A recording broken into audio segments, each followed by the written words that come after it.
जय माता दी, वो सच्चे दरबार की जय। और ये आप लोग को सबको बताना चाहेंगे कि क्या हम कहते हैं, इतवार के दिन जो है छोटी दीपावली है, न धनतेरस है। सोमवार को छोटी दीपावली है, मंगल को बड़ी दीपावली है। मंगलवार को ही उत्तराखंड में दीपावली मनाई जा रही है। बुधवार के दिन गोवर्धन पूजा और जो है बृहस्पतिवार को भैया दूज। ये यहाँ का जो सारे यहाँ के ज्योतिषों ने, पंडितों ने, सब ने एक मत कर सब चीज़ वो देख कर यहाँ उत्तराखंड का ये विधान निकाला है कि क्या हम कहते सोमवार के इतवार को छोटी दीपावली, सोमवार को जो इतवार के दिन धनतेरस, सोमवार को छोटी दीपावली और मंगल को बड़ी दीपावली। महालक्ष्मी पूजन दीपावली का है। और पूजन का समय क्या है, टाइमिंग क्या है, शुभ मुहूर्त क्या है, वो मैं आपको फिर बता दूँगी। मैंने पंडित से पूछ सका कि ब्राह्मण से ये सब काम उनका है। भगवान ने जो बांट रखे सबको, हमको देव ज्ञान दिया है, तो हमारा हिसाब दूसरा चलता है। ये चीज़ का जो है, ये जो वेदों का ज्ञान और जो है पूजा पाठ का जो है भगवान ने ब्राह्मण को दिया है। तो ब्रह्म वाक्य अटल वाक्य, कभी कोई चीज़ गलती भी होती है ना, तो ब्राह्मण गलत कर रहा है तो कहना ब्रह्म वाक्य अटल वाक्य, वो ब्राह्मण के ऊपर छोड़ दो। ब्राह्मण ही उसका सर्वभाग का अधिकारी होता है। नंबर 2, आप लोग को मैं एक भी बताना, ये बात भी बताना चाहूँगी।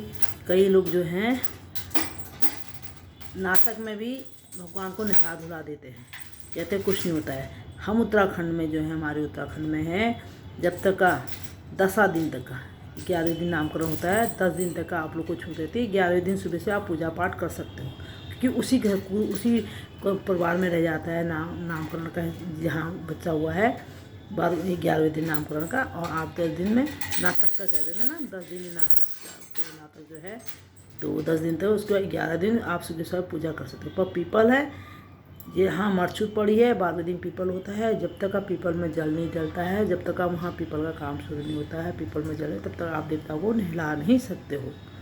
ये चीज़ सबको पता होना चाहिए और इसी हिसाब से चलना चाहिए। जहाँ देव कृपा है, अगर जिसने गलती करी तो वो परेशानी में बढ़ जाते हैं।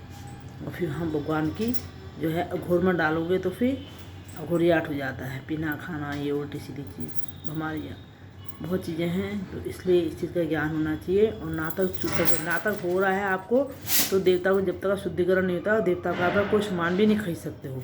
लोग कहते हैं नाटक तो हो रहा, क्या हो रहा है, नहीं मान रहे, कुछ नहीं होता है, होता सब कुछ है, यही है। और ये चीज़ बाद में दिखता है, जब परेशानी होती हैं तो धीमे धीमे जब पाप का घड़ा भर जाता है ना, तब पुण्य नहीं आता है। और जब तक पुण्य का घड़ा नहीं भरता, पाप नहीं आता है। जिनका अच्छा हो रहा है, उन्होंने पिछले जन्म में अच्छा कर रखा है, तो पुण्य का फल है।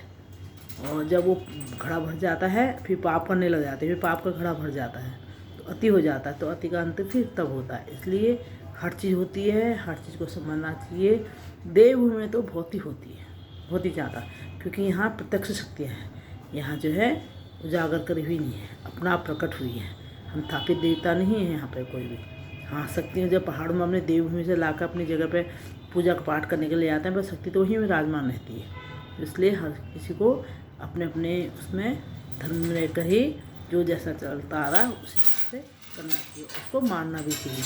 जब आप लोग मानोगे तो ही बच्चों को आप आगे को सिखाओगे।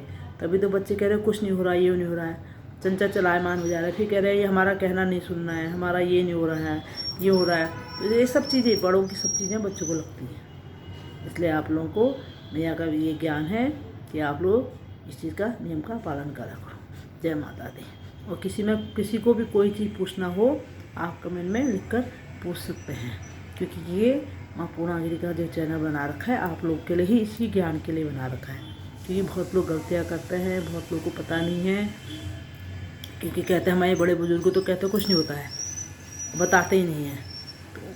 तो नहीं बताते हैं, तो आप लोग मैया से डायरेक्ट पूछ सकते हो, आप कमेंट कर सकते हो, और उसके द्वारा भी पूछ सकते हो। दरबार में आते हो तब भी आप ये प्रश्न का उत्तर कर सकते हो, क्योंकि बहुत चीज़ें हैं और ये आगे मैया बताती रहेगी। जय माता दी।